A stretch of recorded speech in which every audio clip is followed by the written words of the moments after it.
Hello guys, welcome back to my YouTube channel. I'm Dr. Fatma Salim.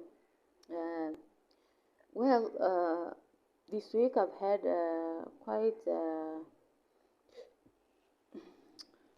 a very sad case that made me decide to talk on this topic today, because I've not had peace ever since I saw this patient, and I think uh, some people should be responsible enough to address these issues and stop inflicting a pain and making people uh, go insane, with our actions and all that. Well, in this profession, like, we come across so many things, and at times, some of the cases will not leave you at peace, you know.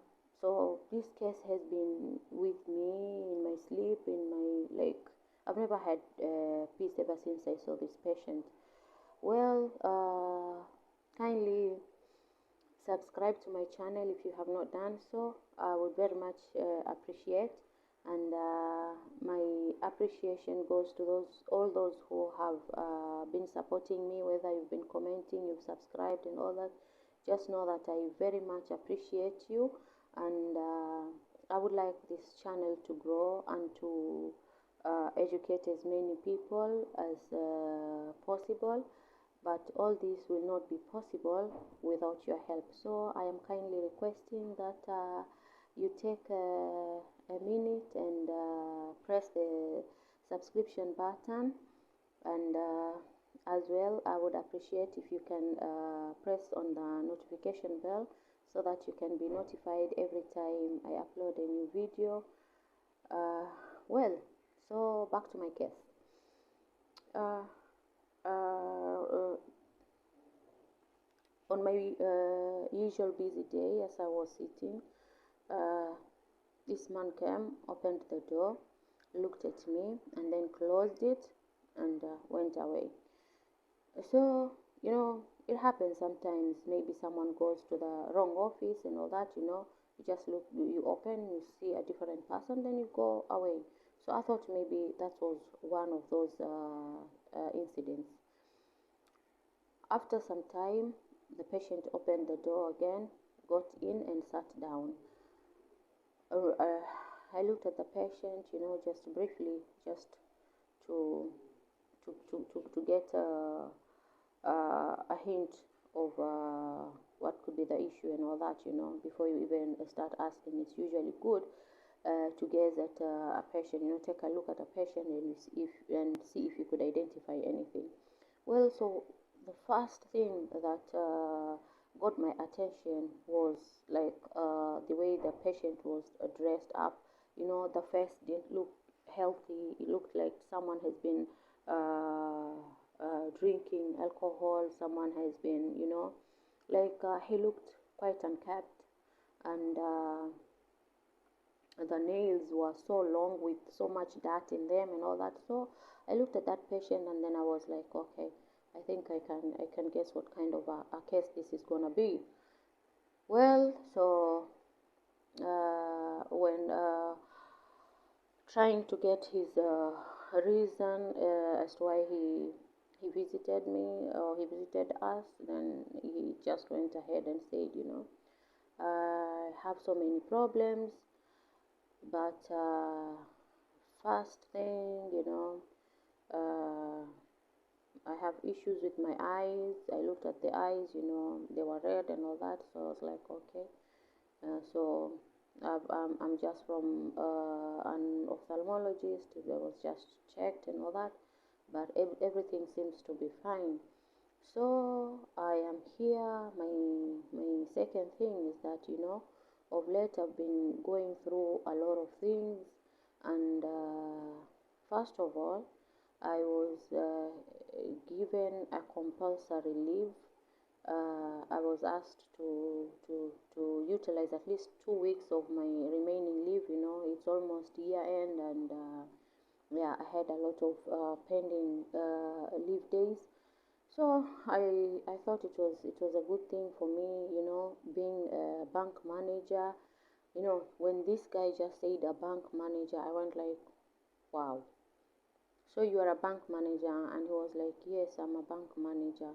Then I was like, oh my god, this guy is in deep shit. Like, he's totally depressed and all that. What could be the cause? Now I got so curious, to know more. So I was like, okay, so you went for your compulsory leave, and then what happened? Then he was like, I had an appointment on this date, like 2 days ago. I was supposed to meet up with my bosses, and there was an incident that happened. I'm not fully aware of the incident, but there was an incident that happened. I am truly not in a position to comment anything, because I am not even aware that there was such a thing that was happening in my organization, and not just that.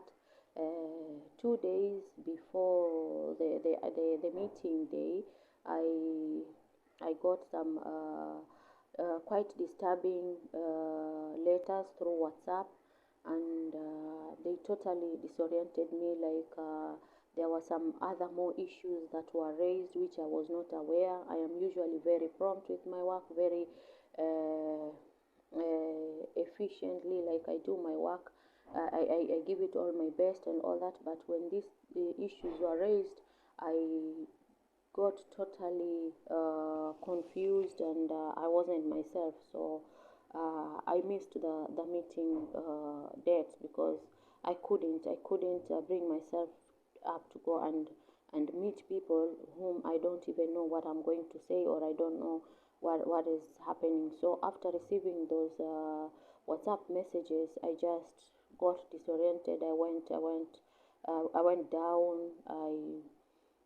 Or the only thing that I remembered was to send an email to them, and inform them about my situation, that I cannot make it for the meeting, because I'm not in a position to defend myself. I need some time, So after I got a feedback, to go and see a psychiatrist to examine me and send them a report. Well, so after a lot of things having been said, this guy mentions that, I this is not the first bank, this is not my first experience. Of course, this guy is aged, not so young. Not definitely, it wouldn't be his first job. It seems like someone who had tons of experience. So it was like, I've been working as a manager in several banks, and yeah, so I've had some challenges. But this is one that I didn't expect at all. And people have been on my case. Like, I know there is a competition. This happens everywhere, but I didn't think like the competition could go to this length. So basically, what he was trying to say is like, there are some people who have plotted something on him. Well, I'm not in a good position to judge him or to prove his innocence or anything, because I hardly know this patient, and that was the first time that I'm seeing him and all that. So I don't really know his character and all that. Well,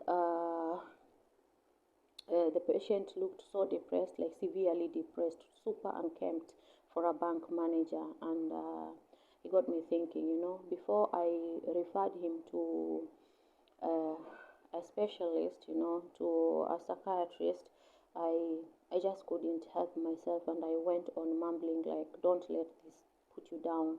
Don't let whoever is trying to do this to you, like, win and all that. And if truly there is an issue, then you have to go and face." Like, I was like literally mumbling, just that I just couldn't let the patient go just like that, because it reminded me of so many incidents of my patients, coming to my office, and like, you're examining these patients and all that, and you find that there's nothing wrong with them, like, health wise and all that, and then only to understand that these guys are emotionally affected and they are psychologically affected, in the sense that, you know, they have this lousy job or lousy colleagues who are ever plotting things on them and all that. So it reminded me of these incidents. There was this lady who approached me, and she was like, I've come to you because I need you to help me with writing a letter to my organization to help me, you know, get early retirement. Then I was like, Kwani, what would be the issue? Why would you want to go for an early retirement? And then she mentions that, you know, I think the environment is not good for me. I'm really, really trying to make it. I've tried for a long time, but I don't think I can take this anymore. You know, it's not a conducive environment for me. Like every day there are issues being raised and all that. You know, I am this person who is very hardworking. I do my job and all that, but I don't understand why people cannot leave me alone and all that. You know, and I had another case whereby this lady came and she was like talking to me. Literally, when this lady got in my office, then I was like, wow, she's so beautiful, you know, like appreciating beauty. And I was like, yeah, she's so beautiful. Only to sit down, and as she opened her mouth, like she was talking things which did not make sense, you know, like she thought she was making sense, but she was literally talking about a lot of stuff, like beating around the bush. Like she was talking current things, past tense things, and, you know, future things. Like she's just there, you know, talking about stuff. Then I was like, oh my god, she needs a break. She needs a break. Otherwise, she's just gonna break down and go insane with this. So as I was trying to talk to her about, you know, at least giving her some days off so that at least she can go and relax somewhere and all that, and, you know, only to tell me that, you know, my boss does not allow that. Then I was like, what doesn't your boss allow? If you are unhealthy, then, you know, it's your right to go, you know, sober up and then go back to work. Then she was like, I've never taken a leave, neither a day off uh, for almost 3 years, you know. And my boss usually likes it when you tell him in advance, like you have to apply for your leave like a year in advance. So I have not been doing that, and I cannot be let go, you know. You look at that person and you're like, so you've been working throughout for 3 years. Then she goes like, I'm the breadwinner and all these things and all these things, so I cannot afford to lose this job, so I have to do what my boss says and all that, you know. So all what I figured out was that the boss was taking advantage of this confused young lady, you know, and all that. So literally, like this week's case really made me sleepless. Sat down and thought, like, this is an issue that needs to be addressed, because, you know, if you don't have toxic colleagues, then you have a toxic boss, or you have a toxic supervisor who cannot, you know, like be brave enough to defend you, or you know, yeah, such things. Like for an employer, you know, a staff's well-being should be a number one priority. But if you have this employer who does not see your health as a priority, then you are in the wrong place. Again, when there are different things that needs to take place before you lay someone off, you know, when you want to let somebody off, then there are some things that you should consider. You should consider that person's, you know, mental health, you know, his well-being and all that, before you break some you before you break such big news like that.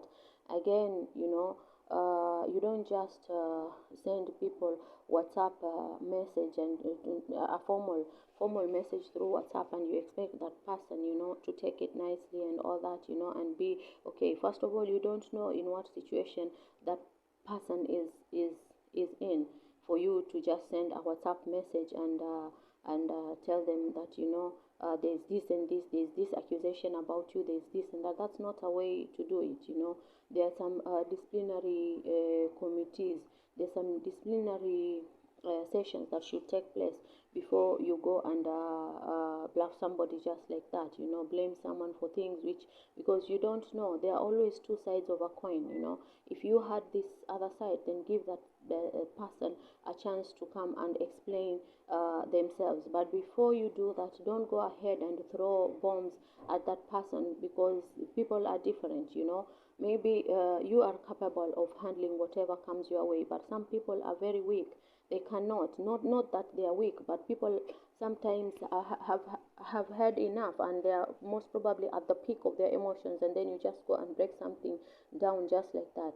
First of all, for someone who is very accurate, or someone very committed to their jobs, if you give them a compulsory leave, already they are querying themselves and all that. So just give them time to come up, and even after you've given them time, don't just break the news like that. At least consider that person's well-being. At least follow the right procedure. Hold disciplinary committee, see how you can go about things, call that person here, his or her side, and all that, rather than, just bulking somebody with emotions, which lead to the situation that I witnessed. It was really sad for a bank manager to have gone through that, to be in that state. Really, really, like, he was so sympathizing. He was like sympathetic, sorry. It was so sympathetic. Like, it was really not a good situation to see, and that's not the only case that I've come across, and that's why I thought this topic is very necessary to be addressed. Like, when it happened to me, we were informed in advance, and I was called as well.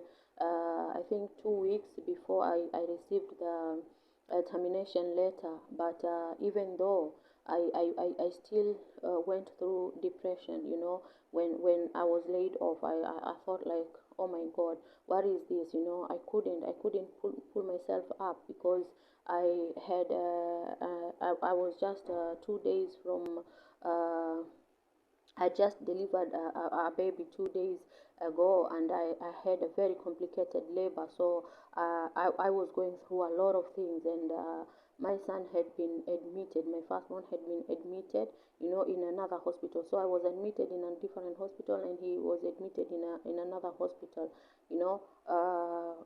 After my delivery, I had a complicated one, so I went through some blood transfusions and all that. Like, it was a really hectic situation. And then I was discharged the following day. I went to visit my son at the hospital, and like, he's not used to anybody else except me. But because in my situation, I could not be there with him, so someone else had to take care of him, admitted in a hospital. So on my way home, I received this letter of termination. You can imagine how or what I went through. It was really grave, thank God for my husband, and for my my relatives. I mean, like, my friends and all that. They stood with me, and they consoled me and all that. I went through depression, and this is after I had already been informed that some people were gonna be laid off. I just didn't consider that. I didn't think that it was gonna be me in that list, because I was very hardworking. I'd given this job everything that I could, but still I lost that job.